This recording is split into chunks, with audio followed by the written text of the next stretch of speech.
questo 2016 come è andato? Partirei dall'ultimo messaggio che lei ha letto, che al di là delle considerazioni più o meno interessate di Puppato o di altri, perché ognuno può sempre vedere la parte che gli interessa, no? Nelle leggi e soprattutto nelle finanziarie, questo signore dà una risposta che dovrebbe zittirci tutti. Mi permetto di rileggerlo: ho ritinteggiato la scuola di mio figlio gratis con tutte le tasse che pago a Castello di Godego. Cioè vuol dire, ma conosciamo la realtà. Io inviterei, ma lo faccio senza polemica e non interrompermi, Puppato, mancato ministro che probabilmente se fossi stata ministro avresti avuto maggior umiltà. Adesso siete tutti renziani. La realtà è che voi dovete andare dentro le realtà. Prima accennavi alla giustizia, non ne hai conoscenza. Ti invito cortesemente ad andare in un tribunale qualsiasi, ti invito quello di Venezia, ve lo conosco, o al giudice di pace di Venezia, o a parlare con il presidente del tribunale uscente o il nuovo. Vedrai che realtà trovi. Siete completamente disancorati dalla realtà. Ma mi consenta, direttore, un'altra nota. Siccome la legge dovrebbe essere, per essere rispettata, dovrebbe essere anche conosciuta, e in questo senso Puppato me ne ha dato ragione prima nella pausa, io ho provato a leggerla da avvocato, la finanziaria, e è illeggibile. La legge dovrebbe essere per i cittadini, è illeggibile. Con la mia esperienza professionale, se mi detto lei, non mi vorrebbero, dicevo prima, 4 mesi, lei mi assentiva, per 4 mesi confermato, per cercare di capire minimamente il contenuto, perché non c'è nessun intervento. Io lo dico con umiltà, l'ho letta, per quello che la conosco, dai giornali. Se non avessi la traduzione, tra virgolette, dei giornali, è una cosa impossibile. Allora, un legislatore che non ha rispetto anche di questo aspetto, io mi ricordo la legislatura precedente, fu istituita una commissione per la scrittura di buoni testi legislativi, c'era un comitato che doveva sovraintendere, anime pie che evidentemente ogni tanto capiscono che scrivono le leggi in modo impossibile.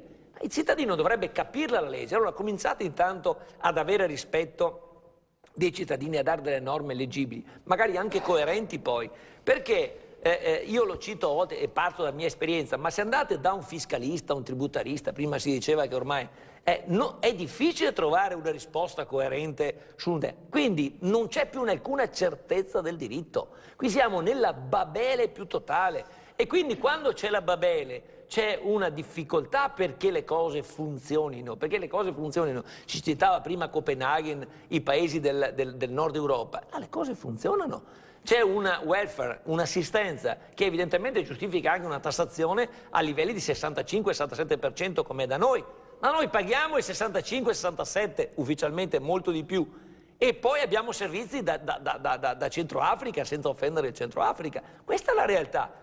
E quindi su questo versante quali sono stati i tagli, i cottarelli, perché non riescono mai ad arrivare in porto con la nave della spending review? Perché? Ma questo è il punto, E poi diciamo una cosa che a me pare importante, e per cui parlare di indipendenza diventa un fattore anche di modernità. L'Europa dei popoli è necessaria in un momento in cui l'Europa degli stati, della burocrazia e della diplomazia ha fatto peggio di quello che si poteva pensare, perché ormai anche l'Europa è diventata la ripetizione in grande di quello che è il fallimento degli stati che la compongono. Bisogna avere il coraggio di essere più incisivi, di essere più propositivi a livello europeo. Renzi non conta nulla. Sulla questione delle banche, torno ancora a quella perché è l'attualità che non mi pare percepita, le banche popolari e banche di credito cooperativo, Renzi è semplicemente, che cosa ha fatto? Ha fatto quello che gli ha detto l'Europa, e anche di corsa e malamente, non lo dico io. L'ex presidente del Tribunale di Treviso, Giovanni Schiavon, sulle banche l'ha detto in modo anche molto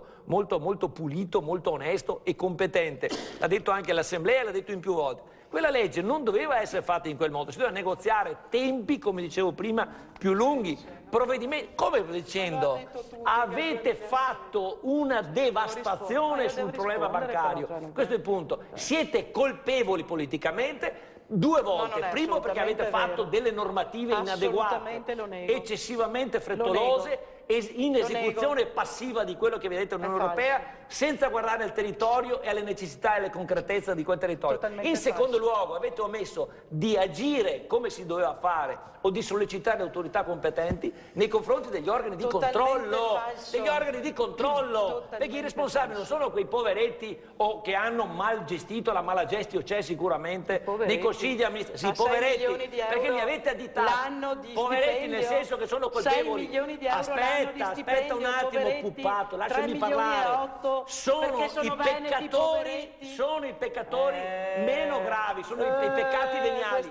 La vera responsabilità è dell'organo di controllo. Leggiti l'articolo 47 della Costituzione. Cosa dice l'articolo 47? La Repubblica incoraggia e tutela il risparmio. L'avete incoraggiato e tutelato il risparmio. L'altro comma, la Repubblica disciplina, coordina e difende e disciplina l'erogazione del credito. Ma che cosa avete fatto in questo senso? State colpendo la realtà più facile, forse ho detto poco bene, la realtà più facile è quella delle colpevolezze minori degli organi di gestione di queste banche e avete dimenticato la vostra responsabilità politica e la responsabilità degli organi di controllo. Dovete essere chiamati a rispondere su questo. In questo modo, e concludo, avete sottratto al territorio la possibilità di gestire i finanziamenti per le imprese che ne avranno bisogno. Vedrete che devastazione comporteranno le vostre scelte sul piano dei finanziamenti delle piccole e medie imprese, artigiani e commercianti.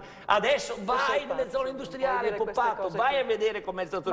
Vai nelle aziende, non ci sei abbastanza allora. Non ci sono abbastanza perché lavoro a Roma. Io credo che tu sei diventata troppo romana, troppo italiana e hai avuto l'azzardo di dire che il Veneto ormai non ha neanche più una propria identità. Guarda che questo è molto grave, molto grave. Prima hai detto che il Veneto non esiste più, siamo tutti arabi ormai, abbiamo perso i nostri valori identitari. Tu ti hai detto che i numeri che usi sono arabi e ti ho spiegato che noi siamo un insieme, un coacervo di genti che nella storia sono giunte in questo territorio. Tu ti sentirai in un coacervo, io mi sento un Veneto con una forte identità e con dei valori identitari che intendo difendere per fortuna, perché la tua omologazione sul melting pot italiano, sul fallimento italiano te la lascio volentieri, la tua omologazione nel disastro italiano.